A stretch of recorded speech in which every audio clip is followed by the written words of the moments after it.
Hi, I'm Brian Collins, and I'm a small-town southern guy from Douglasville, Georgia. I'm the son of two truck-driving parents. Music is a passion. You know, I love to write songs. I wear my heart on my sleeve, and I love to perform. It's what I live for. Long and winding, ribbon of gray, little white lines point the way.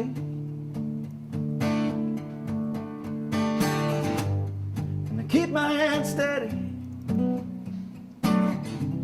keep my faith strong.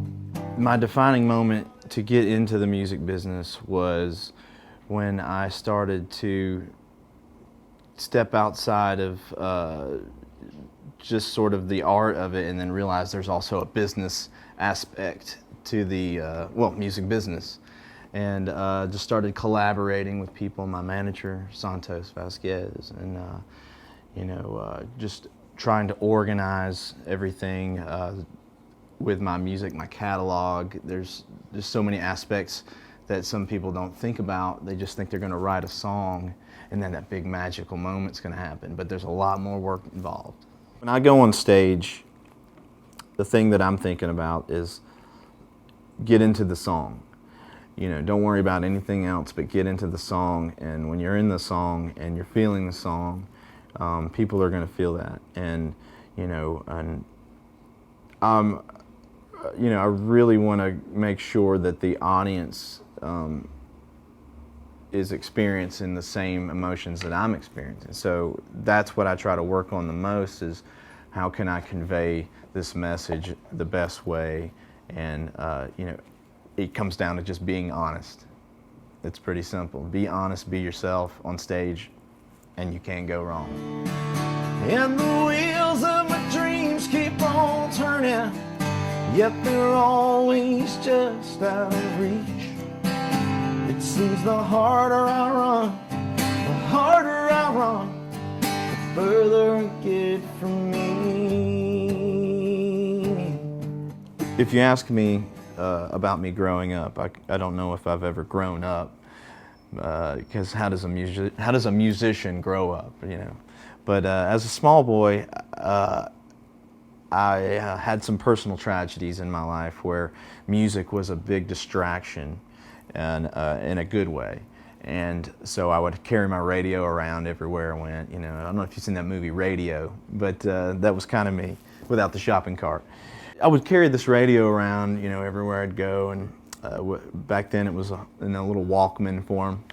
But influenced by so many different artists, and also what my parents were listening to. My mom liked Don Williams and Elvis, and my dad was into the Beach Boys and Jan and Dean, but also Johnny Cash and Willie Nelson. So I'd get an earful of all that. But golden oldies, R&B, you can't go wrong with Otis Redding, Al Green. You know, those are great artists.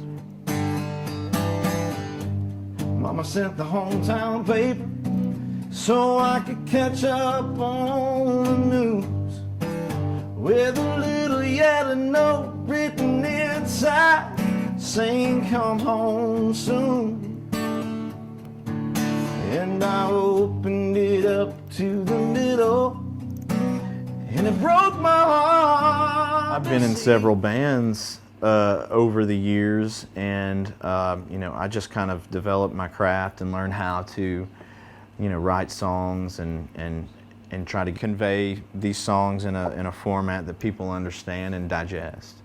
I never had the fortunate experience to have a band that's been traveling for years, so it's tough to keep those together. So when you see bands like Aerosmith and the Rolling Stones, you're literally you're seeing a rare stone, no pun intended there. There's some specific moments I can remember taking the stage and just knowing, this is the step that I need to have.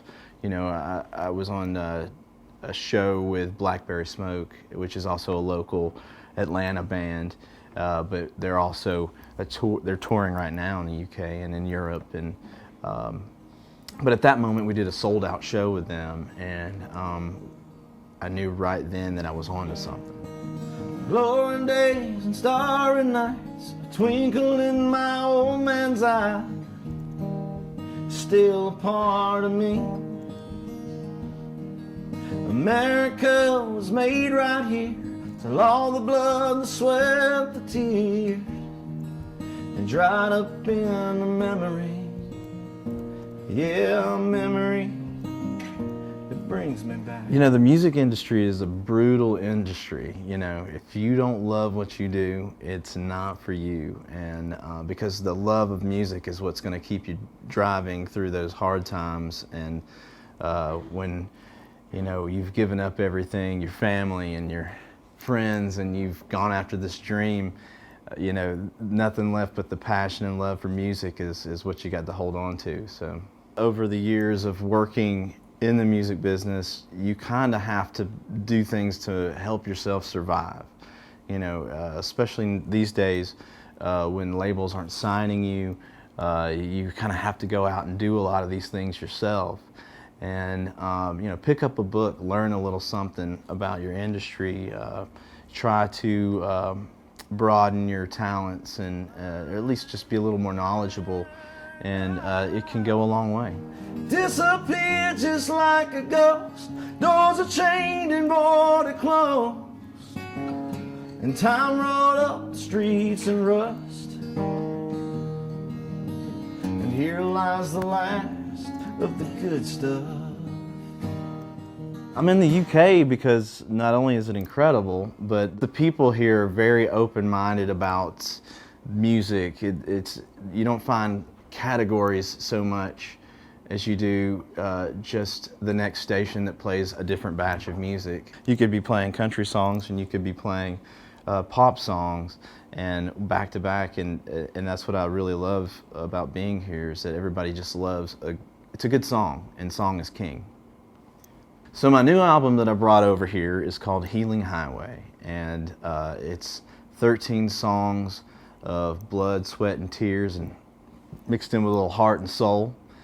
But like I like to say, 13 exits off the Healing Highway is the journey that I want to take you on when you listen to this CD, and you'll understand when you pop it in your CD or you download it onto your phone. I'm going to take you up and I'm going to take you down, and it's going to be a journey. But we all know that music is a healer, and that's the Healing Highway.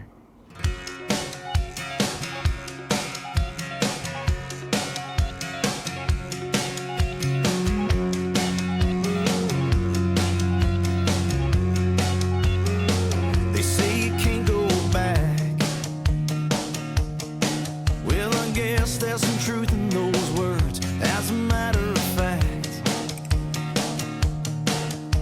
one of the lessons I've learned, when you grow up in a small town like I did, it gets buried in your blood and your bones, and keeping 2 feet firmly on the ground, and always knowing how to get home. Oh, I never really left. It's here inside the heart that's beating in my chest, and that's why wherever I run, or how far up this mountain I get, it'll always be like I never left.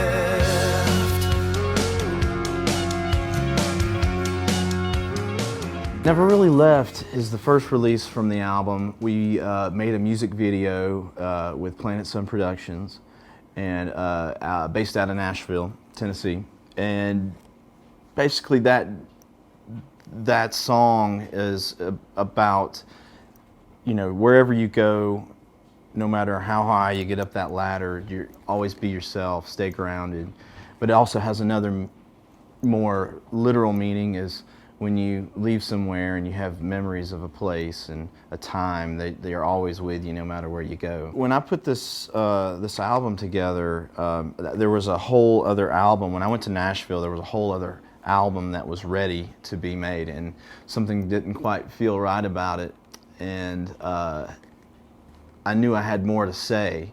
I had a journey from being in Georgia and then moving to Nashville, leaving everything behind. There was a story to tell. So within that 2 years, you know, I had lived so much more life than what was available on that current album. So I went in and I had these song ideas and then just wrote them with a few of my friends that are out there, you know, Tim Buppert, Mark Carson, you know, as I mentioned Paige Logan earlier, and they're all great writers and performers in their own right as well. But the messages were my messages that I wanted to convey, and you know, it's 13 songs. I wish I could have put 20 on this album because I had more, but there has to be a cutoff somewhere, right? You know, this album has a very country theme to it. You know, sometimes it takes years to, well, not only in music, but just in life, to find out who you are and what you're looking for and what you're searching for. And as in life, such as the music, sometimes people will stumble across things sooner than others, or you know, you may not ever stumble across, you know, your sound. I think this album the best defines me and my sound, but it's in no way, shape, form the limits of what I can do. And the wheels of my dreams keep on turning, yet they're always just out of reach. It seems the harder I run, the further I get from me. So I go to bed again with whiskey on my breath,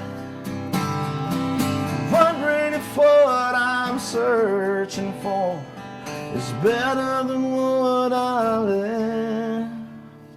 She Will Ride Foundation is a foundation that we are beginning to, or putting the finishing touches on.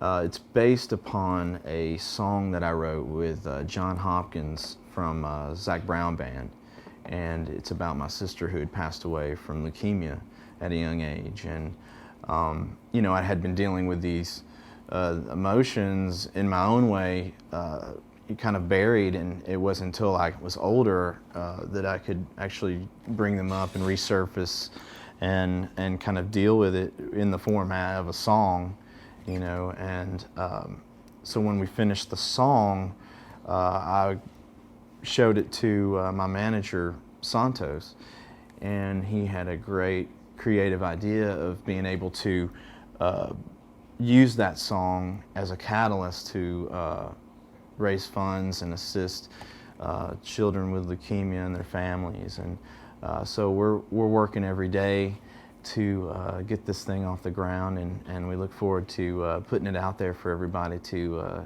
check it out and participate in.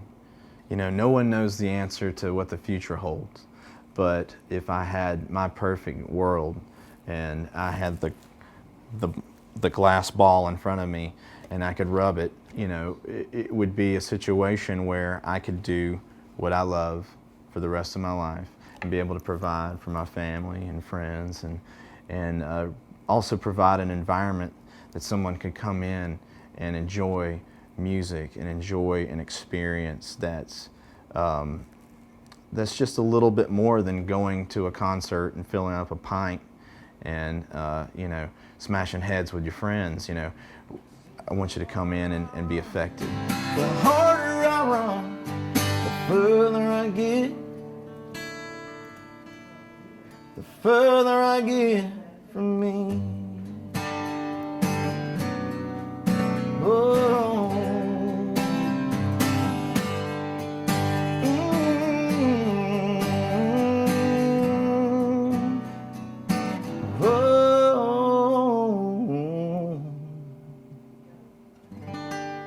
As a musician, sometimes you take pathways, you just go through doorways, and you don't know what's on the other side. You just say yes to everything. So, you know, I've been fortunate enough to where I've been on the bill with Kiss. I've you know, been on the bill with Alabama. I've shared the stage with Colin Hay, and who doesn't like Little Land Down Under, you know. So, but you know, just some incredible moments, you know, in my career that I treasure always, and you know, I don't want it to stop. I want it to keep going. So I'm looking forward to more experiences. Well, right now the album is released in America, on iTunes. It's also on Amazon.com. We've been getting a lot of great feedback. We've charted on the Music Row charts. We're on Billboard. You know, over here in the UK, you know, we've managed to be on the hot disc at number 5 with Never Really Left, and number 6 with Enjoy the Ride, which is climbing right now. So hopefully by the time this airs, maybe we'll be number 1. I don't know. It's up to y'all out there.